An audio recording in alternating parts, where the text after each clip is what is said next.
Hey, beloved, you were not meant to live divided. You were made for wholeness. I'm Reverend Dr. Lisette Cross, aka Reverend Dr. L, and I'm an author, an ordained Baptist minister, a lover of purple.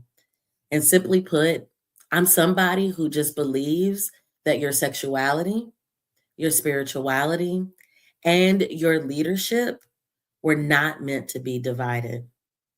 This channel is for Black women, women of color, spiritually grounded leaders, LGBTQ folks, and yes, my beloved clergy and ordained minister folks who are tired and exhausted from performing authenticity and wholeness. That in fact, you are looking for something. Because the truth is that you are not meant to live divided. And what I'm here to share is that you can live undivided. You can love undivided. And yes, beloved, you can lead undivided. Because what the world needs is for each of us to come alive. And you can become alive when you become aligned. And that alignment leads to your wholeness and the impact you have in the world. So be sure to subscribe and follow so that you don't miss any other updates or videos. And let's get into it. Okay, I had to grab my coffee today. Listen, I fell in love with a woman at 30 and it totally changed my life. I mean, really, truly took me for a whole loop. I was young, right? I had come to my understanding of my call to ministry at 26, 27. Went through at the time the Minister Development Institute of the Fundamentalist Church. Yep, you heard me, fundamentalist. I was a part of this amazing Black church that was Baptist-costal in how it did worship and how it operated, but in its theology and in its biblical interpretation, it was very fundamentalist, biblical literalist, and child. No, they weren't here for women as pastors, definitely weren't here for the inclusion of LGBTQ folks. But this is where I would just say this is where I just landed in ministry, right? And the pastor was loving, and I was able to get clear about what God had uniquely placed in my heart to do. And the reality is, let me take a sip. The reality is that at that time, it worked for me. And so I talk about this in my book, Faithfully Free. You can grab your copy at the link in the show notes below. But reality is that when I fell in love with this woman, I had no idea what God was doing because I had, as I said, been taught that homosexuality was a sin, that that I could not serve God and be fully who I am. And so what I began to do and to realize was that loving this woman was teaching me something, right? And when I say that my whole life changed, I meant that I questioned everything, right? I questioned biblical interpretation. I questioned how can God create us the way God has created us and then say that some of us are not worthy of God's ongoing love, when all we're taught in the church typically is that God is love, right? Now, I am not here to tell anybody what to think. That's actually not my purpose in the world. But my purpose in the world, beloved, is to invite you to think for yourself. And what I'm sharing with you is my own lived experience and what that experience is for my own faith journey. That falling in love with this woman changed the way I understood myself, the way I understood God, and the way I understood others.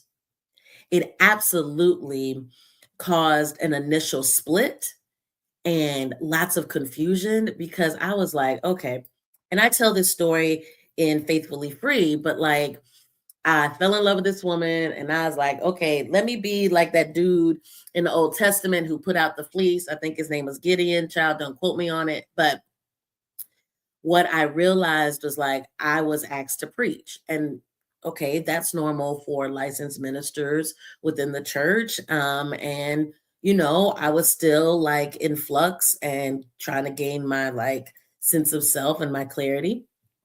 And so I said yes to the preaching engagement because did I really have a choice? Anyway,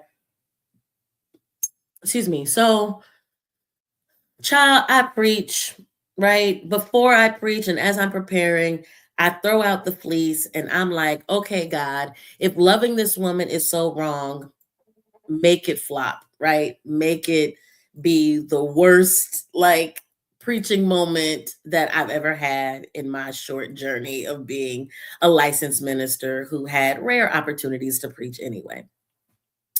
And what ended up happening, beloved, was the exact opposite. Not only did I preach with spirit, divine power, and authority, I also opened the altar call. I was able to share my abortion story. I was able to minister to people who were ready to let go and lay down that burden and to lay it and leave it at the altar. After that experience, after that preaching moment, I had to sit. I had to sit with myself.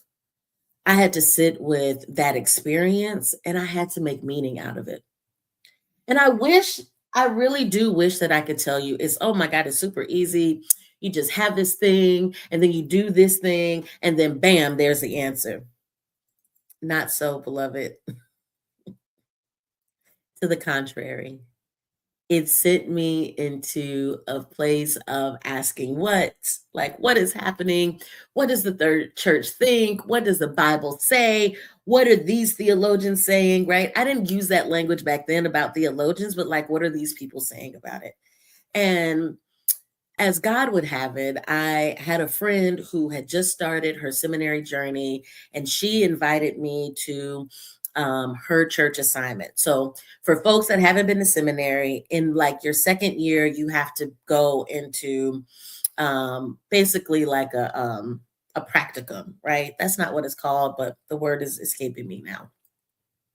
And so your field internship, that's what it's called. And so when you go into your field internship, you have to go into a church and then you figure out like what is it you want to learn, what is it you want to experience, blah blah blah blah blah. What are the areas of ministry that you're trying to explore?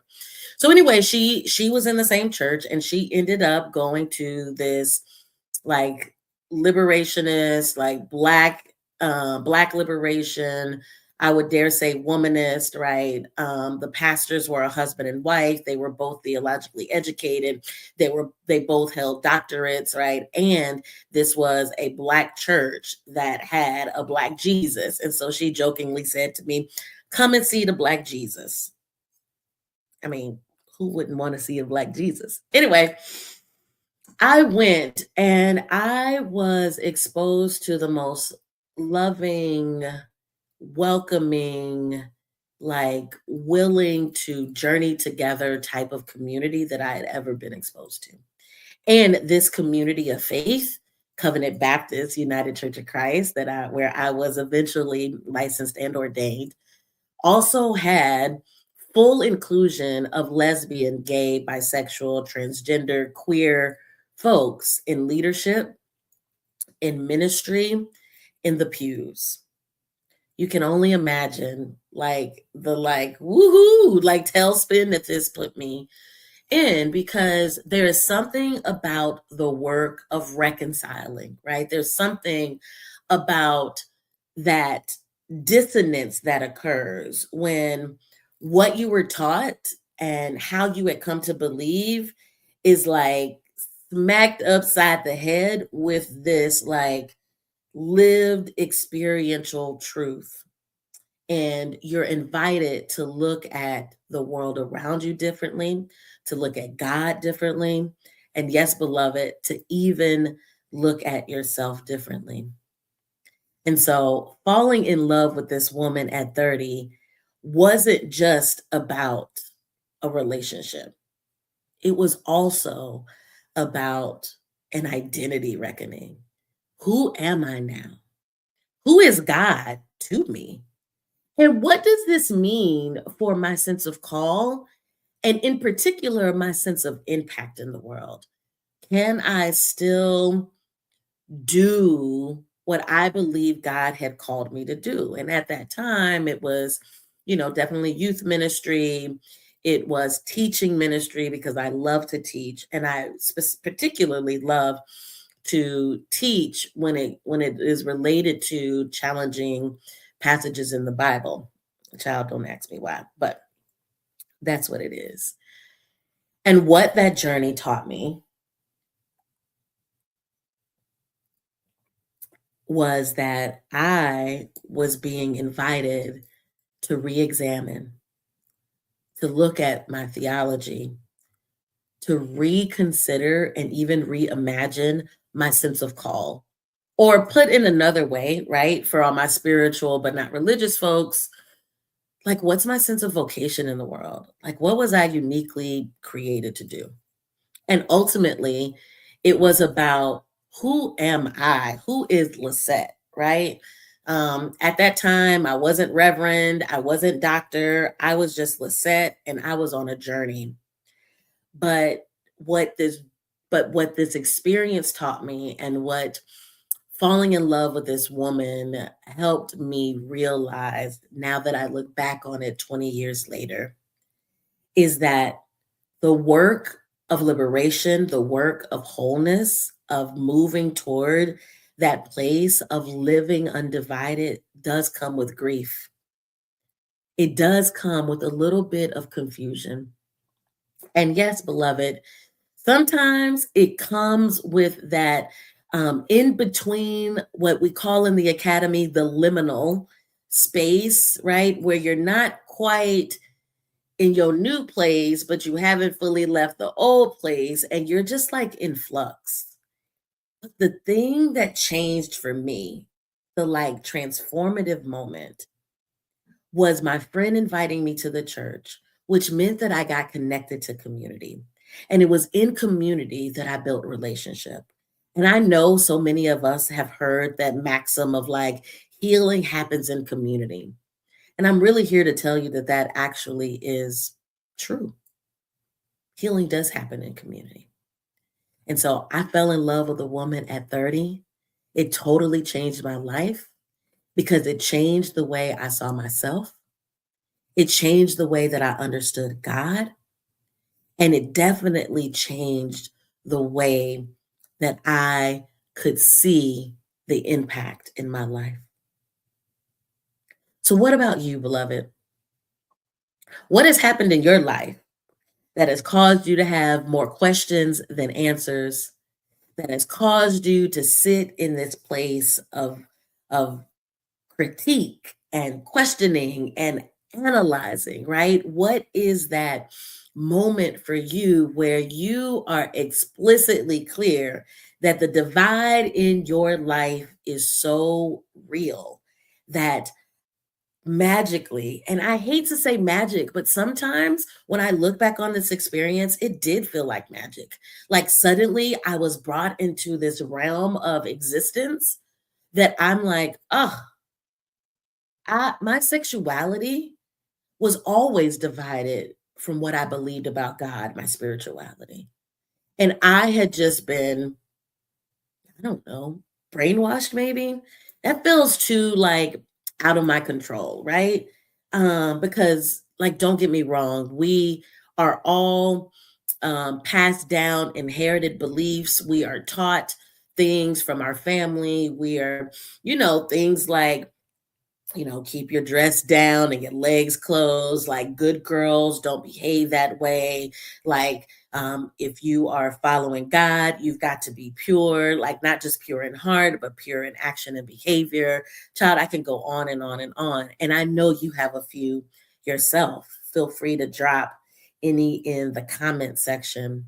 But what I'm trying to make clear here, beloved, is that you are not the first person to love God and discover something true about yourself that the church didn't make room for. I'll let that sit for a moment. It's okay. You're not alone. We come to this awareness, right?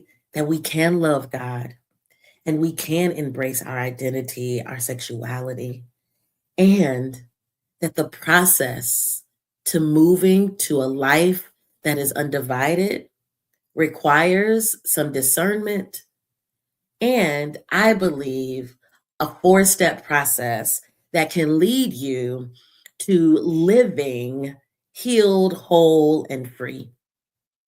And so, out of all this work, right, out of this journey of mine, I created a four-step discernment process called WRAP.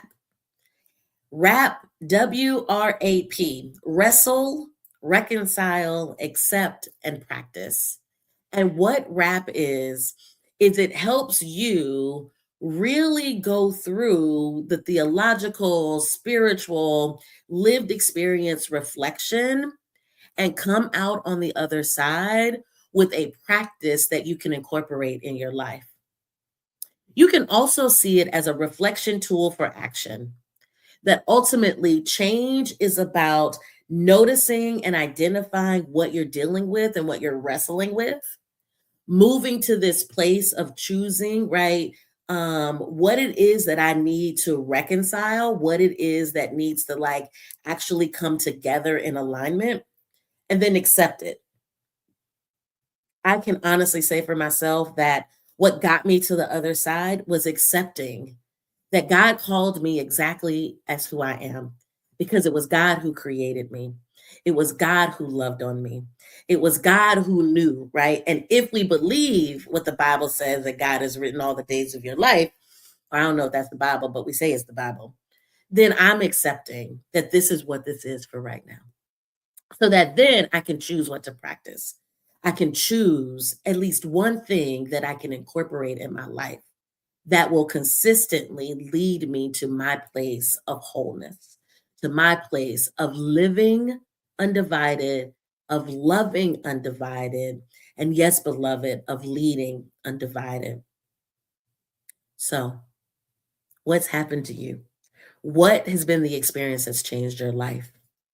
And what if on the other side of all of this struggle and questioning and wrestling actually is not perfection, but it is process. And that process leads you to living a life undivided. If anything that I said in this video today has resonated with you, then I want you to click the link in the show notes below and be a part of this journey with me. Because, beloved, you don't have to go through this alone. I'm here as your guide and as your witness. And we can all journey together to a life that is undivided. Because the truth of the matter is, and what I know that I know that I know in my heart of hearts, is that God, divine creator, excuse me, God, divine creator, y'all know, never meant for us to live divided. You were meant for wholeness. So come on this journey with me. Until next time, be sure to subscribe so that you get notifications of our next video. And I'll see you soon. Take care, beloved.